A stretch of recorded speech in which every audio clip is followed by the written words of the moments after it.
سیدنا یونس علی نبینا علیہ الصلوۃ والسلام کی قوم کا ذکر آ رہا ہے۔ دیکھیں اللہ تعالیٰ کی یہ سنت ہے کہ اللہ تعالیٰ جب بھی کسی قوم میں کسی رسول کو مبعوث کرتا ہے تو وہ وہاں جا کر دھمکی لگاتے ہیں کہ ہم پر ایمان لے آؤ، نہیں تو بڑے دن کا عذاب تمہیں آ پکڑے گا۔ اور وہ بڑا دن ان قوموں کے لیے ایام اللہ بن جاتا ہے، جس طرح کہ حضرت موسیٰ علیہ السلام کے مخالفین کے لیے، فرعونیوں کے لیے بخاری مسلم میں آیا کہ 10 محرم کا دن ایام اللہ بن گیا کہ اس دن فرعونی ڈبو دیے گئے۔ اسی طریقے سے قوم نوح جس دن ڈبوئی گئی وہ ان کے لیے ایام اللہ میں سے ایک یوم تھا، اللہ کے بڑے بڑے فیصلوں کے دنوں میں سے ایک دن۔ تو رسول ہمیشہ یہ دعوت دیتے ہیں کہ ہم پر ایمان لاؤ، اور اگر ایمان نہیں لاؤ گے تو بڑے دن کا عذاب تمہیں آ پکڑے گا، اور الٹیمیٹلی عذاب آتا ہے، اور اللہ تبارک و تعالیٰ اہل ایمان کو انبیاء کے ساتھ بچا لیتا ہے اور مخالفین کو تباہ و برباد کر دیتا ہے، کبھی سمندری طوفان کی شکل میں، کبھی آسمان سے پتھروں کی بارش کی شکل میں، کبھی تیز آندھیوں کے عذاب کی شکل میں، کبھی زمین میں دھسائے جانے کی شکل میں، مختلف شکلوں میں اللہ تعالیٰ کے عذابات آتے ہیں۔ اور یہ رسولوں کے کیس میں ہے، کیونکہ اللہ تعالیٰ نے پیٹ رول رسولوں کے کیس میں بیان کیا ہے، کتب اللہ لأغلبن انا ورسلی، اللہ تعالیٰ نے اپنی ڈیسٹنی میں، تقدیر میں یہ بات لکھ دی ہے کہ بے شک میرے رسول اور میں ہی غالب رہوں گا۔ تو ظاہر ہے کہ رسولوں کا غلبہ اسی صورت میں ہوگا کہ جب رسول دھمکی لگانے کے بعد خود قتل نہ ہو جائے بلکہ ان کے مخالفین تباہ ہو جائے، اور رسولوں کو اور اہل ایمان کو اللہ تعالیٰ بچا لے۔ ایک ایکسیپشنل کیس سیدنا عیسیٰ علیہ السلام کا ہوا ہے کہ اس وقت تو ان کے مخالفین تباہ و برباد نہیں ہوئے، حضرت عیسیٰ علیہ السلام کو اللہ تعالیٰ نے زندہ آسمانوں پہ اٹھا لیا۔ یہ ایک یونیک ایکسیپشنل کیس ہے، لیکن اس کے بعد سے اب تک یہودی اللہ تعالیٰ کے زیر عتاب ہے اس حوالے سے کہ انہوں نے اپنی روش درست نہیں کی، اور پھر آخری عذاب کا کوڑا حضرت عیسیٰ علیہ السلام کے ذریعے ہی پڑے گا ان یہودیوں پر، اور وہ جب دنیا میں آئیں گے تو پھر یہودیوں کے خلاف قتال کریں گے۔ دنیا میں ان کا دوبارہ آنے کا مقصد ایک اعتبار سے اس حساب سے بھی بن جاتا ہے کہ انہوں نے اپنی مبارک زندگی میں اپنے مخالفین کے اوپر عذاب نہیں دیکھا تھا، وہ اب جب دوبارہ دنیا میں آئیں گے نا تو وہ عذاب اللہ تعالیٰ ان کے ذریعے ان کے مخالفین پر نازل فرمائے گا۔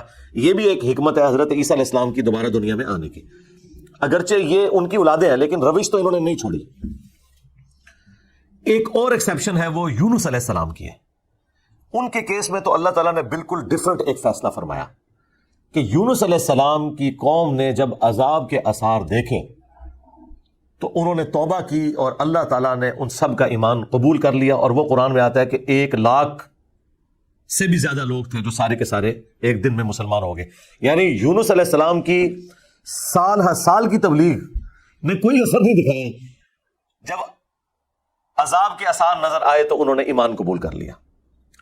یہ صرف یونس علیہ السلام کی قوم نہیں، باقی قوموں کے بارے میں بھی سورۃ الانبیاء میں آیا کہ جب کبھی بھی رسولوں کے مخالفین پر عذاب آتا تھا تو مخالفین اس عذاب کے وقت چیخے مارتے تھے اور کہتے تھے کہ یا اللہ ہمیں ایک دفعہ چھوڑ دے، اب ہم تیرے نبی کو مانیں گے۔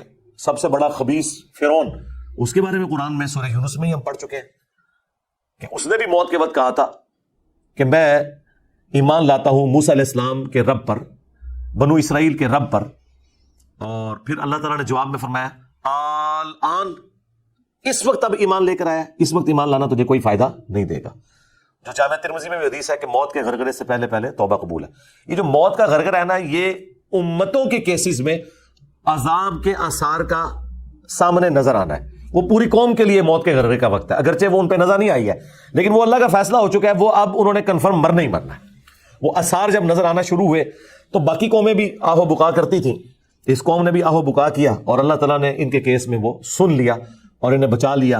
اور جب یونس علیہ السلام واپس آئے وہ تو دنگ رہ گئے کہ یہ کیا ہوا، میں تو انہیں عذاب کا وعدہ دے کے گیا تھا، یہ سارے کے سارے زندہ سلامت ہیں۔ اور اس سے بڑھ کر ان کو حیرانگی یہ ہوئی کہ وہ سب کے سب لوگ ایمان بھی لے آئے۔ تو اب حضرت یونس علیہ السلام کو وہ غم تو بھول گیا کہ میرا دیا ہوا وعدہ پورا نہیں ہوا۔ ظاہر ہے ایک امبیرسمنٹ تو تھی کہ آپ قوم کو کہہ کے یہ نکلے ہیں کہ اب تم پہ عذاب آئے گا، اور عذاب نہیں آیا، تو امبیرسمنٹ تو حضرت یونس علیہ السلام نے فیل کی، لیکن اس کی کمپنسیشن اللہ نے اس حوالے سے کر دی کہ جو ان کا مقصد ہے وہ پورا ہو گیا کہ لوگ ایمان لے آئے۔ آپ سورۃ الاعراف میں، سورہ ہود میں بھی دیکھیں گے کہ جب کبھی قوموں پر عذاب آتا ہے تو اینڈ پہ وہ قوم کا پیغمبر عذاب دیکھنے کے بعد اپنی قوم سے مخاطب ہو کے کہتا ہے کہ میری قوم، میں نے تو بڑی کوشش کی تھی کہ تمہیں اس عذاب سے بچا لیتا لیکن تم خود گمراہی پر تلے ہوئے تھے۔ تو عذاب کے بعد بھی قوموں کا درد پیغمبروں کے سینے میں رہتا ہے، ایک نیچرل چیز ہے، رقیق القلب ہوتے ہیں نا جو پیغمبر ہوتے ہیں. تو یہاں پر جب انہوں نے دیکھا سب ایمان لے ہیں تو ظاہر ہے کہ وہ ایک ہیپی اینڈنگ ہوئی ہے. کیا ڈراپ سین ہوا ہے. میں کبھی بعض اوقات یہ جب حضرت یونس علیہ السلام کی قوم کا واقعہ قرآن میں پڑھتا ہوں نا تو میں بڑی خواہش کرتا ہوں کہ میں جنت میں جا کے یہ منظر دیکھوں کہ وقت کا پیغمبر عذاب کی وحی سنا کے گیا ہے اور لوگ چیخو پکار کر رہے ہیں اور ایسا یونیک کیس ہو گیا، سمجھ لیں مردے ہی زندہ ہو گئے کہ اللہ تعالیٰ ان کی چیخو پکار سن کے ان کی توبہ بھی قبول کر لیتا ہے. اور پھر یونس علیہ السلام جب واپس آتے ہیں ان کی حیرانگی کیا ہوگی. ٹھیک ہے، کیا ڈراپ سین ہوگا. میں کہتا ہوں اس طرح کی کوئی ٹریجک فلم نہیں ہو سکتی جو یونس علیہ السلام اور ان کی قوم کی ہے. اور وہ کیوں ہوا؟ صرف یونس علیہ السلام سے ایک اجتہادی خطا ہوئی. ہم اسے گناہ نہیں کہتے، وہ خطا ہے. انبیاء خطا کرتے ہیں لیکن چونکہ وہ اپنی خطا پر قائم نہیں رہتے اور وہ گناہ کے زمرے میں بھی نہیں ہے، غلطی ہے بحیثیت انسان.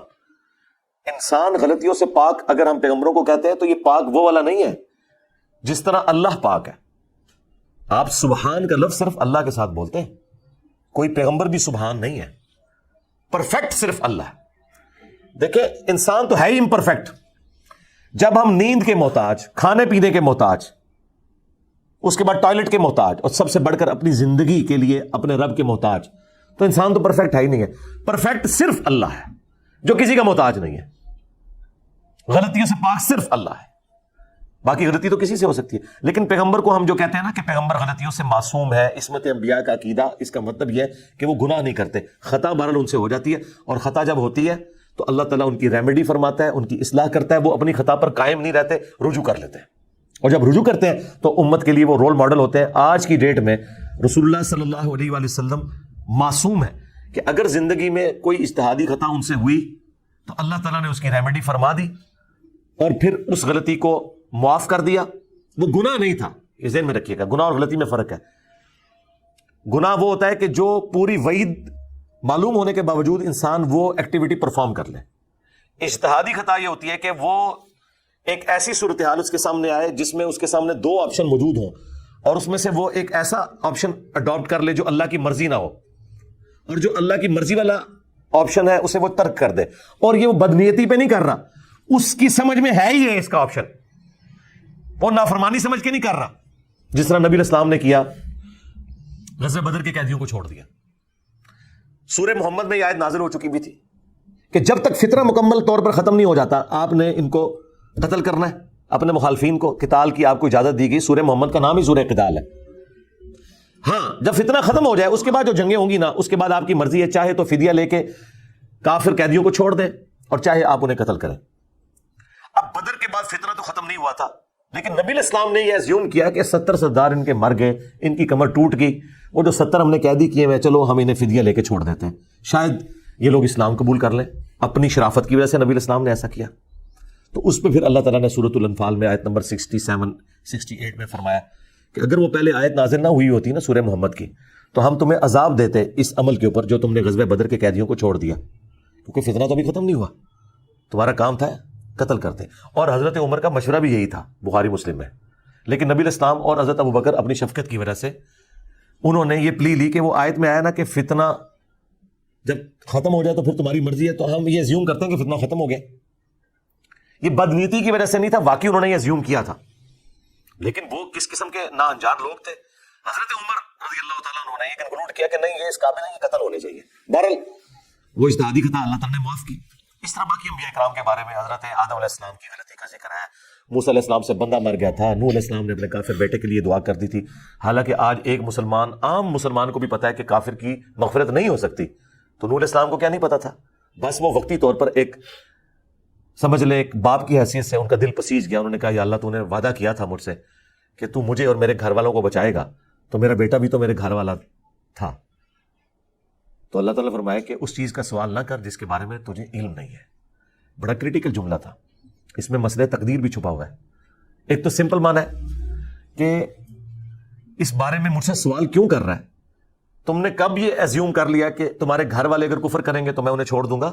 گھر والوں سے مراد وہ گھر والے تھے جو ایمان لے کر آئیں گے.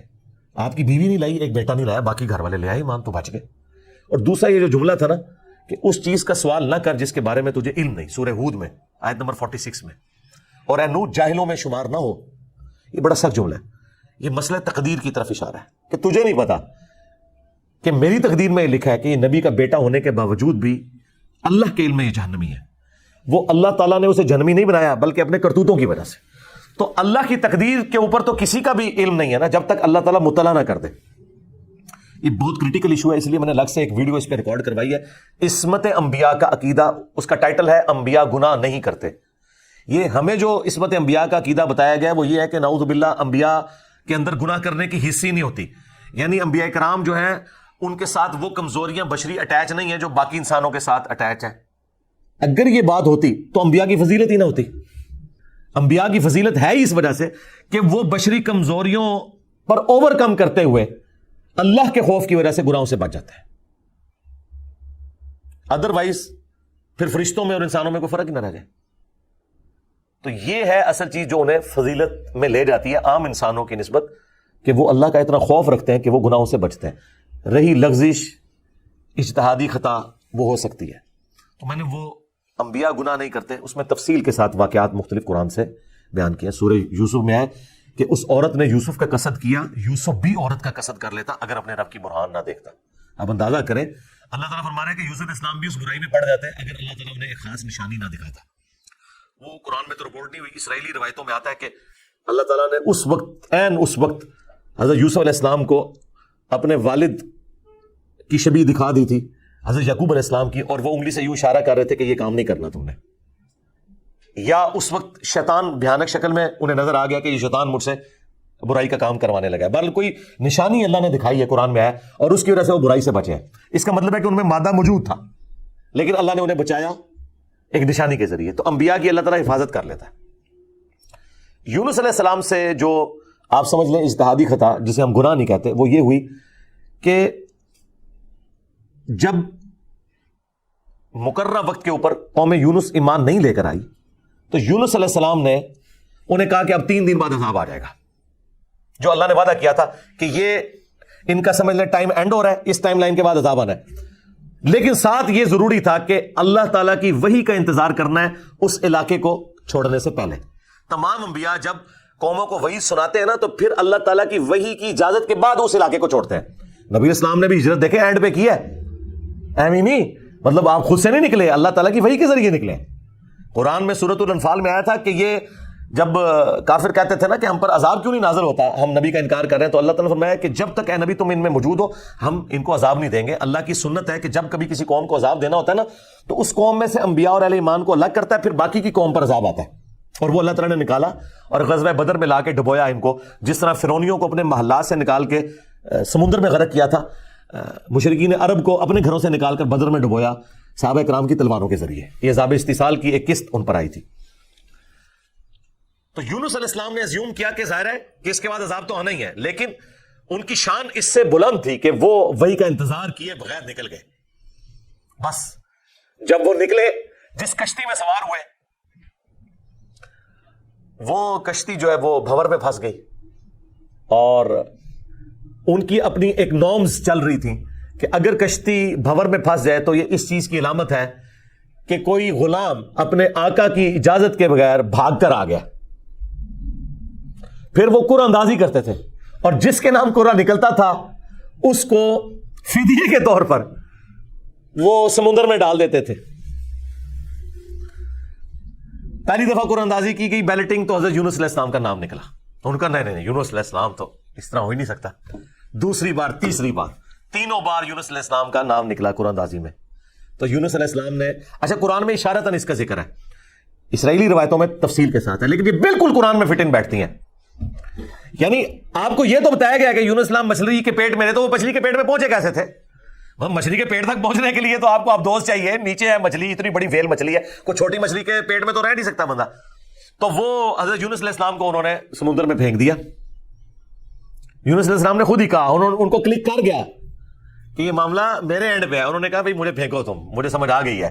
میرا فوراً کلک کر گیا کہ معاملہ خراب میرے سے ہی ہو گیا. وہ ان کو سمندر میں پھینک دیا تو اللہ کے حکم سے ایک مچھلی نے انہیں نگل لیا. یہ قرآن میں ہے. قرآن میں آگے تفصیل نہیں ہے کہ کتنے دن تک، لیکن تورات میں ملتا ہے کہ 3 دن اور 3 رات تک وہ مچھلی کے پیٹ میں رہے. یہ ویسے پبلک مشہور ہے 40 دن، نہیں 3 دن ہے. بس وہی 3 دن، وہ جو 3 دن عذاب آنے تھے نا، وہ 3 دن انہوں نے مچھلی کے پیٹ میں گزارے. اور وہ 3 دن ان کی قوم نے زندگی موت کی کشمکش میں گزارے ہیں کہ ابھی عذاب آیا کہ آیا. ٹھیک ہے، توبہ نہیں ہوئی کہ آئی ایم سوری تے توبہ قبول ہو گئی ہے نا. 3 دن انہوں نے پی کٹی ہے بھائی جی. یہاں تو لوگ 1 دن جیل نہیں کاٹ سکتے، 3 دن تک انہوں نے وہ تکلیف کاٹی ہے، پھر اللہ تعالیٰ نے ان کی توبہ قبول کی ہے. اور یہاں پہ حضرت یونس علیہ السلام 3 دن تک مچھلی کے پیٹ میں اندھیرے میں، اور دیکھیں اللہ نے ان کو ایسے کلمات سکھا دیے، مختصر تھے، پرفیکٹ تھے، بہترین توبہ. لا الہ الا انت سبحانک. سورۃ الانبیاء میں یہ دعا آئی ہے، اے اللہ تیرے سوا کوئی معبود نہیں، اور تو پاک ہے نا، پاک تو غلطی نہیں کر سکتا. انی کنت من الظالمین، بے شک میں ہی ظالموں میں ہوں، میں انسان ہوں، انسان سے غلطی تو ہوگی. تو یہ دعا اتنی اللہ کو پسند آئی کہ سورہ الصافات میں ہے کہ یونس اگر مچھلی کے پیٹ میں ہمیں ان الفاظ کے ساتھ یاد نہ کرتے تو پھر مچھلی کے پیٹ سے اسی دن نکالے جاتے ہیں جس دن مردے اپنی قبروں سے نکالے جائیں گے. قیامت کے دن تک مچھلی کے پیٹ میں رہتے، یعنی مچھلی کا پیٹ ان کی قبر بن جاتی. اتنا غصہ ایک جملے نے ٹھنڈا کر دیا. اور ساتھ اللہ نے فرمایا کذالک ننجی المؤمنین، ہم اہل ایمان کو اسی طریقے سے نجات دیں گے. یعنی جو بھی یونس والے طریقے سے ہماری طرف متوجہ ہوا اسے بھی ہم نجات دیں گے. یہ دعا ہمیں اتنی پسند ہے کہ جو ان الفاظ کے ساتھ ہم سے معافی مانگے گا ہم اسے بھی نجات دیں گے. جامعہ ترمذی میں حدیث ہے، جو یونس علیہ السلام کی دعا کے ذریعے اللہ کی طرف متوجہ ہوا اللہ تعالیٰ کبھی اسے محروم نہیں لوٹائے گا. لا الہ الا انت سبحانک انی کنت من الظالمین. اور جمع کے صیغے سے پڑھیں گے تو لا الہ الا انت سبحانک انا کننا من الظالمین. وہاں تھا انی کنت من الظالمین، یہ ہے انا کننا من الظالمین. دونوں طریقے سے آپ دعا مانگ سکتے ہیں، بہترین دعا ہے. یہ اسم اعظم ہے دعاؤں کی قبولیت کے لیے. قرآن میں بھی آیا کذالک ننجی المؤمنین، اور جامعہ ترمذی میں بھی آیا کہ جو اس دعا کے ذریعے اللہ کی طرف متوجہ ہوگا اللہ تعالیٰ اسے محروم نہیں لوٹائے گا. لہذا جو جامعہ ترمذی میں حدیث ہے نا کہ اللہ کی حمد اور دروشی پڑھ کے دعا کرو تو قبول ہوتی ہے، تو وہ اللہ کی حمد میں نا آپ اس کو شامل کریں. لا الہ الا انت سبحانک انی کنت من الظالمین، یہ اللہ کی بیسٹ حمد بھی ہے اور بیسٹ استغفار بھی ہے. اور ایسا استغفار ہے کہ اللہ کی رحمت کو ٹریگر کرنے والا ہے. دیکھیں آپ نے اللہ تعالیٰ کی کس چیز کو ہائی لائٹ کیا ہے کہ یہ اللہ تو پاک ہے، تو غلطی کر نہیں سکتا، اس کی عظمت مان لی. اور پھر ساتھ ہی کہا کہ مجھے تو نے بنائی ایسا کہ میں غلطی کروں گا، تو دیکھ میں کمزور ہوں، میں مان رہا ہوں میں غلطی کروں گا، تو کر بیٹھوں تو معاف کر دینا. اس سے بیسٹ انداز نہیں ہو سکتا اپنی غلطیوں پر معافی مانگنے کا. تو یہ حرز جاں بنائیں، لا الہ الا انت سبحانک انی کنت من الظالمین. یقین کریں یہ دعا آپ کے سامنے یونس علیہ السلام ہو، مچھلی کا پیٹ، گپ اندھیرا، 3 دن 3 رات، دنیا میں کوئی آ کے آپ کو ریسکیو نہیں کر سکتا، اور موت سامنے نظر آ رہی ہے. حضرت یونس علیہ السلام اسی طریقے سے بچے ہیں جیسے مردہ کو زندہ ہو جائے. اور یہاں لوگ کہتے ہیں بڑا گرم ذکر ہے جی، خوشبو لا کے کرنا چاہیے ہے، اور صاف ستھری جگہ. بھائی جس نے یہ کیا تھا اس سے زیادہ تعفن والی جگہ کوئی نہیں تھی، مچھلی کا پیٹ. یہ تو چلتے پھرتے، نہ اس کے لیے وضو ہونا شرط ہے، نہ اس کے لیے غسل ہونا شرط ہے، اس کے لیے صرف ایک نیک نیتی کے ساتھ اللہ کی طرف متوجہ ہونا شرط ہے کہ آپ مان لیں کہ آپ کمزور ہیں، طاقتور وہ ہے. آپ غلطی کریں گے وہ غلطی نہیں کرتا، آپ معافی مانگیں گے وہ معافی دینے والا ہے. اللہ بھی التواب ہے اور بندے بھی توبہ کرنے والے ہیں. اللہ کی توبہ یہ ہے کہ جب آپ اللہ کی طرف رجوع کرتے ہیں، توبہ کا مطلب ہوتا ہے رجوع لانا، تو اللہ آپ کی طرف رجوع لے آتا ہے. جو بخاری مسلم میں حدیث ہے کہ جو شخص توبہ کر کے اللہ کی طرف رجوع لاتا ہے تو اللہ کو اس شخص سے زیادہ خوشی ہوتی ہے کہ جو اکیلا ریگستان میں ہو، اچانک اس کی سواری غائب ہو جائے اور وہ اپنی موت کا انتظار کرنا شروع کر دے، اور پھر تھوڑی دیر بعد وہ سواری واپس آ جائے جس پہ اس کا سامان لدا ہوا ہے، اسے نئی زندگی ملے اور وہ اتنا خوش ہو کہ اس کی زبان سے نکل جائے اے اللہ تو میرا بندہ میں تیرا رب، من شدت الفرح، خوشی کی شدت کی وجہ سے. حالانکہ اس نے یہ کہنا تھا کہ اے اللہ میں تیرا بندہ تو میرا رب. اس سے زیادہ اللہ تعالیٰ کو خوشی ہوتی ہے جو بندہ رجوع لے آتا ہے. تو یونس علیہ السلام کی دعاؤں کو آپ اپنے استغفار میں، اپنی صبح و شام کے اذکار میں، ہر جگہ اپنے تشہد کے اندر اس دعا کو پڑھا کریں. یہ بڑے بڑے مشکلوں کو آسان کر دیتی ہے. یار آپ دیکھیں ایک بندے کو اپنی موت سامنے نظر آ رہی ہے اور اس موت میں سے اسے زندگی مل جائے، بس جب آپ نا امیدی کے اینڈ پر پہنچے ہوں اور آپ کو کوئی امید نظر نہ آئے تو آپ یہ پڑھیں لا الہ الا انت سبحانک انی کنت من الظالمین. انشاءاللہ تعالی اللہ تعالیٰ اس مشکل میں بھی کوئی نہ کوئی ایسی راہ نکال دے گا جو آپ نے گمان بھی نہیں کبھی کی ہوگی. بہرحال وہ 3 دن اور 3 رات کے بعد یونس علیہ السلام کو مچھلی نے ساحل پر ڈال دیا. اب ان کا جسم کافی ڈیمیج ہو چکا ہوا تھا. قرآن میں آیا کہ ان کے لیے اللہ تعالیٰ نے کدو کی بیل اگا دی جو ان کے اوپر سایہ کی ہوئی تھی, کیونکہ بالکل لاغر ہوئے ہوئے تھے وہ, اور پھر دھوپ سے بچاؤ کے لیے وہ بیل بھی ان کو چاہیے تھی.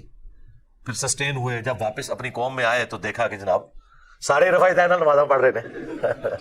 انہوں نے کہا پوری زندگی بخاری مسلم نے حدیثاں دکھائیاں, انہیں رفع دین نہیں شروع کیتا, اچانک کیا ہو گیا؟ یعنی وہ سارے کے سارے مان لیں. یہ میں آج کے دور میں ٹرانسلیٹ کر رہا ہوں. پھر کہنے کے کتنے لکھے ہے سرکار, دیکھیں اللہ تعالیٰ ہر دور میں اپنے بندے بھیجتا ہے جو اس دور کی لینگویج میں ان کو وہ بات سمجھاتے ہیں. تو انہوں نے دیکھا بھی انقلاب یہ کہاں سے آ گیا, سارے اونچی آمین کہہ رہے ہیں, سارے رفع الدین سے نماز پڑھ رہے ہیں, سارے نے جڑے اپنی شلواریں جھونگ لیا نے, کیا ہو گیا؟ تو پتہ چلا کہ جناب اللہ تعالیٰ نے معاف کر دیا ان کو. اور یہ ایک ایسا ایکسیپشنل واقعہ ہے جو اللہ تعالیٰ کی پوری بنائے ہوئے پلان کے اندر, پوری ڈیسٹنی میں, پوری انسانی تاریخ میں اور کسی کے لیے نہیں ہوا. اس خاص واقعے کی وجہ سے ہی اس سورت کا نام سورہ یونس ہے. اگرچہ یونس علیہ السلام کا ذکر آپ نے دیکھ لیا, بس یہ اتنا صحیح آ رہا ہے. یہ باقی پورے واقعات قرآن میں سکیٹرڈ فارم میں ہے. سورہ ہود سے میں نے بیان کیا, سورۃ العراف, باقی صورتوں سے جوڑ کے آپ کو ایک جگہ پوری پکچر بتائی ہے. حالانکہ عام بندے سے پوچھے نا کہ سورہ یونس میں کیا ہوگا, تو وہ یہ بتائیں گے آپ کو کہ سورہ یونس میں یہ لکھا ہوا ہوگا کہ حضرت یونس علیہ السلام کتنے خوبصورت تھے, ان کی زلفوں کا رنگ کیا تھا, ان کے ماں باپ کہاں رہتے تھے, وہ کہاں پیدا ہوئے, کہاں فوت ہوئے. عام آدمی تو یہ سمجھ رہا ہوگا. حالانکہ سورہ یونس کا جو مرکزی ٹاپک ہے نا وہ توحید ہے, ٹوٹل توحید. اور اس میں حضرت یونس علیہ السلام بھی فٹ ان بیٹھ رہے ہیں. کیوں؟ توحید کا مطلب یہ ہے کہ ہوگا وہ جو اللہ چاہے گا, اور اللہ چاہے تو اپنا بنایا ہوا قانون بھی توڑ سکتا ہے. اللہ اپنے قانون کا بھی کوئی پابند نہیں ہے, لیکن یہ دنیا کے اعتبار سے, آخرت کے لیے نہیں. آخرت کے لیے اللہ نے قرآن میں یہ بتایا کہ میں اپنے وعدے کے خلاف نہیں چلوں گا. آخرت اللہ کا قانون نہیں ہے, وعدہ ہے. اور اگر اللہ وعدہ توڑتا ہے نا تو وہ اللہ نہیں رہتا, کیونکہ جو وعدہ پورا نہ کرے وہ جھوٹا ہوتا ہے, اور جھوٹ اللہ کی طرف منسوب نہیں. لیکن دنیا میں اللہ تعالیٰ اپنے بنائے ہوئے قوانین توڑ دیتا ہے. وہ اللہ کے کوئی وعدے نہیں ہے. اللہ کا قانون ہے کہ آگ جلائے گی, ابراہیم کو نہیں جلایا, تو اللہ تعالیٰ کو اس سے کوئی فرق نہیں پڑتا. یہ اللہ کا کوئی وعدہ نہیں تھا. چھری کاٹتی ہے, اسماعیل علیہ السلام کو نہیں کاٹا, یہ اللہ کا قانون ٹوٹا. سمندر میں انسان غرق ہو جاتا ہے, موسیٰ علیہ السلام کے لیے راستہ بن گیا, یہ اللہ کا قانون ٹوٹا معجزے کے طور پر. آخرت میں کوئی قانون نہیں ٹوٹے گا. جو مواہد دنیا سے گیا, اللہ کا تابع فرمان, پیغمبروں کا مطیع, پھر اس پہ تقدیر غالب نہیں آئے گی کہ نہیں جی اے تیری میں ایک گل سنبھال کے رکھی ہے, دادا تو زیرو نہ ملٹیپلائی ہو گیا. نہیں, وہاں بھائی نیکیاں تولی جائیں گی. چاہے گناہوں کے پلڑے میں بڑے سے بڑا گناہ بھی آ گیا شرک کے سوا, اور نیکیاں بھاری ہوگی, تو اللہ تعالیٰ کسی کو یہ کہے گا کہ بھی نہیں کہ بالکل تو زیرو زیرو ہی بچے ہیں. نہیں, بس یہ میرا وعدہ ہے کہ میں بچا لوں گا. بلکہ اللہ کی تو رحمت اس سے بھی زیادہ ہے. وہ تو اپنے پیغمبر کی شفاعت سے جن کے نیکیوں کے پلڑے ہلکے بھی ہو جائیں گے ان کی بھی کمپنسیشن فرما دے گا, اگر وہ شرک نہ کرتے ہوئے. انشاءاللہ تعالی ہمیں تو اللہ تعالیٰ بغیر حساب و کتاب کی جنت میں داخلہ عطا فرمائے, آمین. مع النبیین والصدیقین والشہداء والصالحین, آمین. بہرحال یونس علیہ السلام جب واپس آئے, انہوں نے یہ ساری بہاریں دیکھی, تو ظاہر ہے کہ خوشی خوشی انہوں نے اس کو ایکسیپٹ کیا, اور اللہ تعالیٰ نے پھر اس کو قیامت تک کے لیے قرآن میں نقل کر دیا. اب یہ وہ الفاظ, اب یہ پورے واقعات آپ کے سامنے ہو, تو اب آپ اس کا ٹیسٹ فیل کریں. اعوذ باللہ من الشیطان الرجیم, بسم اللہ الرحمن الرحیم. فلولا كانت قرية آمنت فنفعها ایمانها, پس کیوں ایسا نہ ہوا کہ کوئی بستی ایمان لائی ہو تو اس کو ایمان لانا نفع دے دیتا. یہ کبھی ہوا ہی نہیں ایسا. الا قوم یونس, سوائے قوم یونس کے, کہ یونس علیہ السلام کی اجتہادی خطا جو ڈیبٹ تھی وہ کریڈٹ بن گئی ان کے امت کے حق میں, کہ چونکہ ان کے وقت کے پیغمبر نے اللہ کی وحی کے انتظار کے بغیر وہ جگہ چھوڑ دی تھی, اللہ نے اس کا بینیفٹ ان کی قوم کو دے دیا. لما آمنوا, جب وہ ایمان لے آئے, کشفنا عنہم عذاب الخزی فی الحیات الدنیا, تو ہم نے دور کر دیا ان سے, کھول دیا دنیا کی زندگی کی رسوائی کا عذاب. وَمَتَّعْنَاهُمْ إِلَىٰ حِينٍ, اور ہم نے انہیں دنیا میں لطف اندوز ہونے کے لیے ایک اور مدت فراہم کر دی. اللہم احسن عاقبتنا فی الامور کلیہا, وَأَجِرْنَا مِنْ خِزْيِ الدُّنْيَا وَعَذَابِ الْآخِرَةِ آمین. تو یہاں پر وہ عذاب ہم نے ان سے دور کر دیا، یعنی وہ عذاب آیا ہوا تھا، اس کے آثار نمایاں تھے، پھر اللہ تعالیٰ نے وہ کھول دیا، وہ جس شکل میں بھی تھا، کوئی بادل آئے ہوئے تھے، پھر کھول دیے. وَلَوْ شَاءَ رَبُّكَ لَآمَنَ مَنْ فِي الْأَرْضِ كُلُّهُمْ جَمِيعًا، اور اگر تمہارا رب چاہتا تو جتنے لوگ زمین میں آباد ہیں سب کے سب ہی مومن ہو جاتے. اس کا کیا مطلب ہے کہ اگر اللہ تعالیٰ زبردستی ہدایت دینا چاہتا، اس کا یہ مطلب نہیں ہے کہ اللہ تعالیٰ یہ چاہتا ہے کہ لوگ جہنم میں جائیں. یہ رسول اللہ کو سنگولر کے سیغے سے تسلی دی جا رہی ہے کہ اگر اللہ تعالیٰ نے زبردستی ایمان دینا ہوتا نا تو دے دیتا سب کو، لیکن اللہ تعالیٰ یہ چاہتا ہے کہ لوگ خود سے اپنی چوائس سے مجھے چوز کریں. افانت تکرہ الناس حتی یکونوا مؤمنین، تو اے نبی کیا آپ لوگوں کو مجبور کرنا چاہتے ہیں یہاں تک کہ وہ ایمان لیں؟ یعنی آپ نے زبردستی نہیں کرنا. حضور ٹینشن ہی بڑی لیتے تھے کہ میں دعوت دے رہا ہوں لوگ قبول نہیں کر رہے، تو حضور کو کہا کہ آپ نے ٹینشن نہیں لینی، جنہوں نے جہنم میں جانا ہے جائیں. سورۃ البقرہ میں آیا کہ ہم آپ سے نہیں پوچھیں گے لوگ جہنم میں کیوں پہنچ گئے. سورہ طٰہٰ میں آیا کہ ہم نے قرآن اس لیے نازل نہیں کیا کہ آپ مشقت میں پڑ جائیں. ما انزلنا علیک القرآن لتشقى الا تذکرۃ لمن یخشی، یہ اس کے لیے ہے جو اللہ کی دھمکی سے ڈر جائے. وما كان لنفس ان تؤمن الا باذن اللہ، اور کسی جان کے لیے یہ ممکن ہی نہیں ہے کہ وہ ایمان لے آئے مگر اللہ کے اذن سے. مراد یہ کہ صرف کوشش بھی کوئی چیز نہیں ہے، اللہ کی طرف متوجہ بھی ہوں، تقدیر پلس کوشش دونوں مل کے کمپلیشن کی طرف جاتے ہیں. ربنا لا تزغ قلوبنا بعد اذ هديتنا وهب لنا من لدنك رحمة انك انت الوهاب آمین.